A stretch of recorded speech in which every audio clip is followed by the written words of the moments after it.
The return of my Coin Lady channel brings me much joy. You don't need top-notch hardware to achieve meteoric success in the Bitcoin market. The main game is supply and demand. Bitcoin exemplifies this perfectly. Bitcoin is the oldest cryptocurrency with the largest market worth in the world, yet it doesn't have the best technology in the world. In this little video, I'd like to share with you some news that has just broken here. What Ripple CEO Brad Garlinghouse has mentioned is something I'd want to discuss. First and foremost, I need to have a conversation with you about how we can achieve the XRP price target of 1,000 or greater. I know it's hard to notice now because the market is so slow and down when this recording was made, but I'm very certain that we are heading in that way.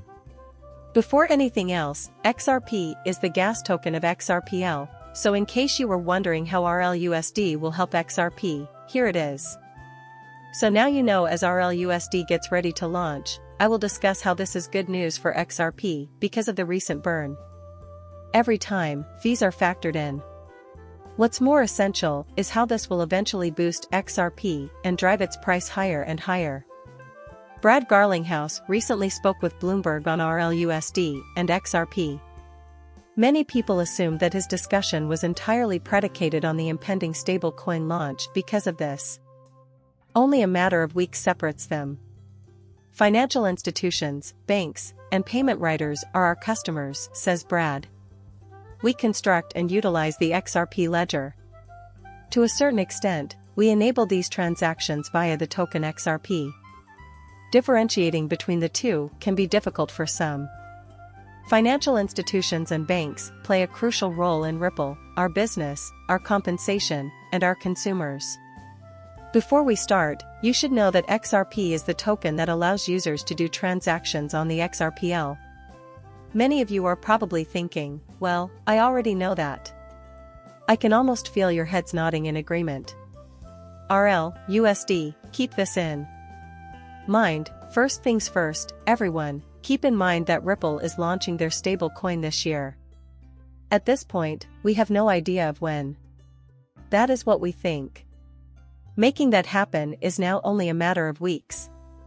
It was a wise decision by Ripple. They also obtained a trust license from New York DFS, which is routine custody. There are several reasons why this is significant. In order to get going immediately, we require the support of the regulatory bodies. Additionally, let's discuss statistics, as the steady coin market that we need to comprehend is seeing explosive growth. Its current value exceeds $170 billion. We're entering a market where they predict $3 to $4 trillion.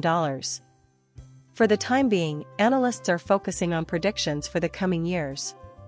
Not only that, Ripple isn't following the crowd. Right now, with payments, they have a firm base. Everything is well built.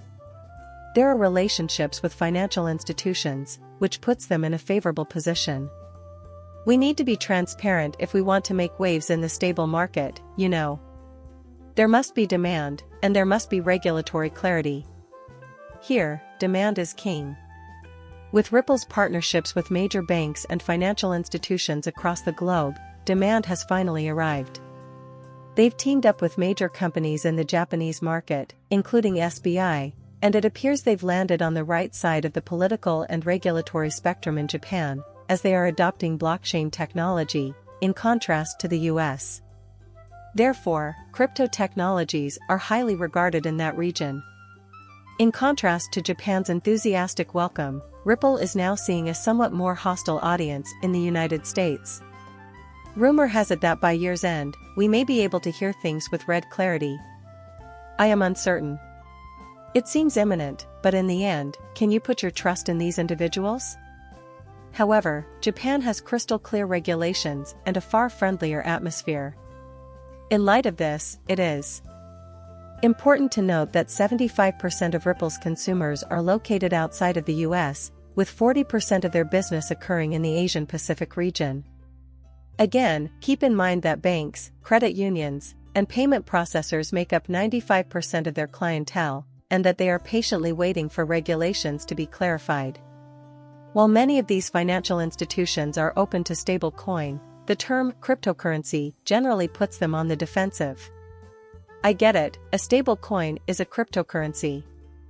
However, their ideal scenario would have a globally recognized asset like XRP to serve as a neutral bridge and a highly controlled stable coin, similar to the soon-to-be existent RLUSD.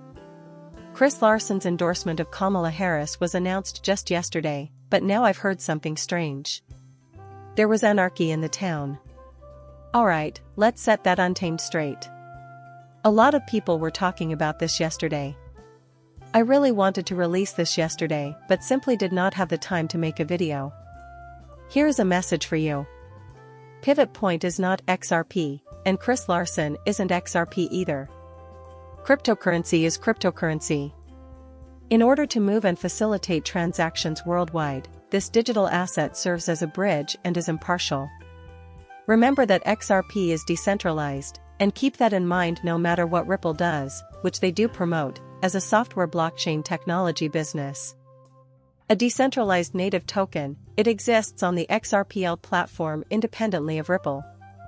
What was the situation with Chris yesterday? For all intents and purposes, Chris Larson was a hedge wager. At its core, that is all. For the majority of us watching this, I'll admit that it was a cringe-worthy moment at first. Looking closer, though, one can see that this is really a huge corporation at the very top, and that the whole thing was just a political ploy. We have a hedge bet if Kamala gets in because Chris essentially accepted one by endorsing them. After all, Stuart Alderazzi also sent XRP to Trump. I would prefer not to discuss politics on this channel. However, dealing with politics is an inevitable part of being a major player in a massive, developing market.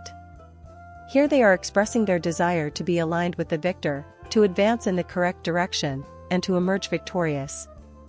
Winning and making money is our main goals here. I think XRP is going to achieve far more success than most people anticipate when we consider it as the global bridge asset. Just like I mentioned before, people will always find fault with the price movement, but I also see this being a worldwide reserve asset down the road. However, my intention in making this film is to inform the general public. I encourage you to share it, that XRP is unrelated to Ripple and Chris Larson, even if Ripple is the firm pushing this technology. There is demand for our cryptocurrency, which is something that the majority of other digital currencies lack. For the simple reason that we have hundreds upon hundreds of banks and other financial organizations prepared to implement this technology. Someone is going to say something negative about XRP.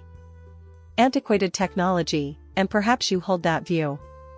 Regardless of their attempts to mislead us on XRP, the fact remains that the partnerships and demand are present, which is the main factor driving up the price of cryptocurrencies. Seeing my video is an honor. Bye for now, and please subscribe and like my channel.